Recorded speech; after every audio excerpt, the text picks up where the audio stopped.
Hey everyone, this is Dave Cooper, and we are in Las Vegas at the International Builders Show. And right now I am standing with Dana Spain from Volumetric, and we are doing an episode called Her Stories in Housing. And I want to hear your story, Dana, because it's kind of from retail to real estate to development to I'm not into modular, and oh my gosh, I was wrong. That is quite a lead up. Yes, as my father would say, I have a short attention span and I bore easily. So every 5 to 7 years, it's what does Dana want to do next? Mostly, it's in the business of doing business, creating businesses, and then selling them, moving on to something else. But I can say that one of the things about modular and working with VBC is that after years of doing things in other industries for other people, right? Being in a family industry because it's my dad's, and that's what you do. Right? This is something that I wake up every single morning passionate to go to work, passionate about what's coming down the pike, passionate about today, 12 months, 18 months in the future, and how we're shaping the industry, how we're really the leaders, and Vaughn is the face of modular construction, but also looking at the community aspect. Big part of my life is charity and philanthropy, having built 2 charities, and I look at it as how can we solve the affordable housing crisis, right? Absolutely. So let's break this down a little bit. I really, your journey into this world is, amazing because you were in the retail space in the beginning with retail chains and what have you that you and your family have built.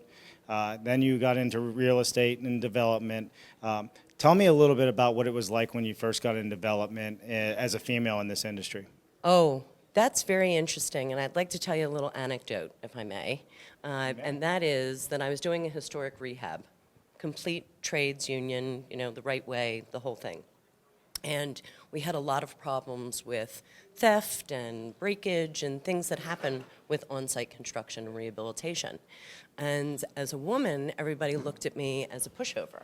Like we're just going to steamroll right over her.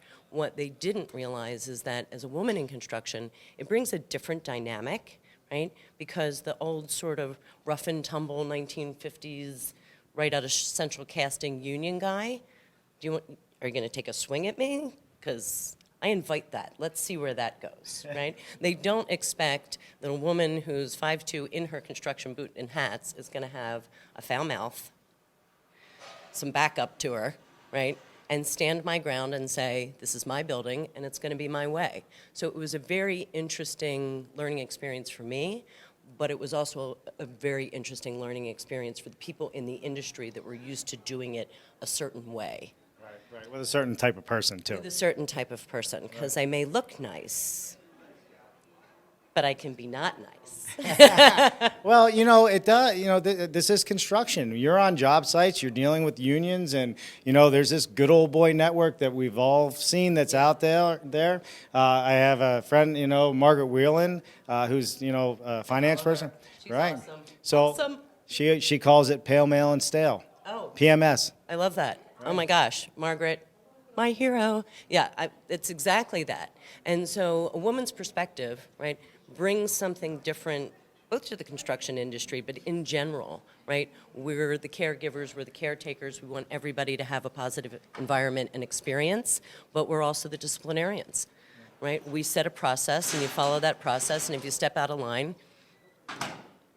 we may have to correct you. Right. So let's talk a little bit about moving forward past that time. Have you been feeling any shift and change about women in construction and your role from the different levels of the construction process you've been in? Because you were on the ground, you were on the boots, then you're in the office, right, in finance and all these other things. Yeah, I think what I still try to keep my hand in is the design aspect. I love designing things, but also the practicality of how we build in terms of the space of the apartments themselves, right? We look at different things than somebody on the manufacturing line or somebody in design and production.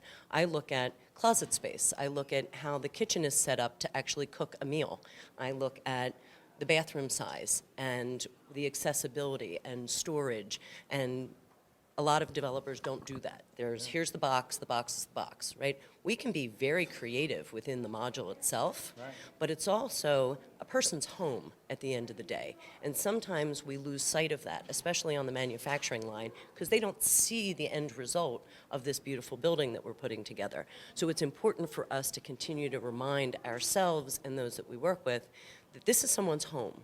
They need to feel proud, they need to feel respected that we're using quality finishes and it's a great place to live. And so I think that's a little bit of what I bring in with more of a feminine touch. Yeah, for sure. Well, it's that attention to detail.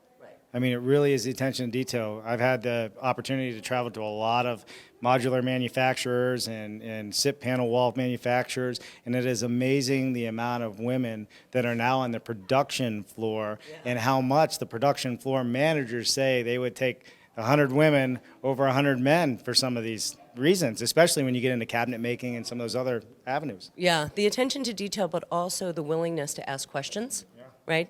So I learned to shoot a number of years ago, and I asked a lot of questions of my instructor, and he said women in general make better shots. They have the attention to detail, they have the focus, but they're willing to take correction, more willing than, not to generalize, but you know that our husbands don't ask for directions when we're lost, and that's what the woman brings to the table, right? We're going to raise our hand and say, I don't understand why we're doing it this way. Why are we doing it this way? And if we don't get a good answer that's satisfactory, we're going to say maybe we can do it another way, a better way. Absolutely. Yeah. So let me ask you this then to wrap us up on this.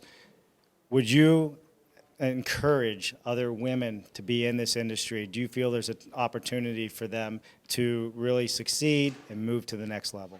Absolutely. And I've never been a believer in the glass ceiling, whatever that is, right? I was raised, and my sister, we're two girls, and it's always been you do whatever you're passionate about and whatever you feel to get to the next level. So this is an industry like any other industry, right? It's male-dominated. Basically, every industry is male-dominated. It's up to you individually to say, this is something I'm passionate about, this is something I want to do, and go do it. Right. And there's all the opportunity. There's everything from swinging a hammer to being in the office, right? Marketing. Marketing, there's design, there's our lead architect, Sarah, brilliant. Right? She has a team of 9. She is driving design. Like, she is unstoppable. And we have a woman whose name escapes me, unfortunately, on the production line. She makes me look like a giant. She uses a compression tool that scares me. And she does wall assemblies. Like nothing. Good for you. Yeah. You could be anything. You could be on the finance side. You could be boots on the ground. It's there for you. Absolutely. And it's a welcoming environment. Well, welcoming environment. Don't know about that, Dave. Well, maybe at Volumetric it is. It seems like you have a lot of women leaders. We have a very diverse team, and Vaughn is extraordinarily forward-thinking. The construction industry, like any other industry, I'm just going to reiterate, it's as welcoming as you make it, right? And, you know, I have a take-no-prisoners sort of attitude. I haven't noticed. I know. I'm hiding it so well, aren't I? Because I try for my true personality not to shine at any time for those of you who don't know me, which apparently is a lot of people because it's just us here. So yeah, you walk into a room and you take control. One of the things is June, who's Vaughn's assistant, says, well, we need to get you a different badge so that you can go into the educations. I said, June, I'm going to walk in like they own the place. That's the way you get in. I don't stand in line. I don't take no for an answer. And if no is the answer, I'm not asking the question correctly. Right. I love it. If no is the answer, I'm not asking the question correctly. That's a great quote. We're gonna use that, and we're gonna tag Dana Spain for it. Yeah, can you give me a little, credit on that? Yes. I will. That's actually going to be the tag of this video. So, Dana, listen, we really appreciate you being part of our Her Stories in Housing and telling your story. I think it's very important because we are trying to let women know and that there's jobs out here. There's everything out here for it. And there's great women like yourself that are in this industry. So thanks so much. Thank you. I love it. There you have it, everybody. Dana Spain. Volumetric. We are in Las Vegas at the International Builders Show, and this is an episode of Her Stories in Housing. See you next time.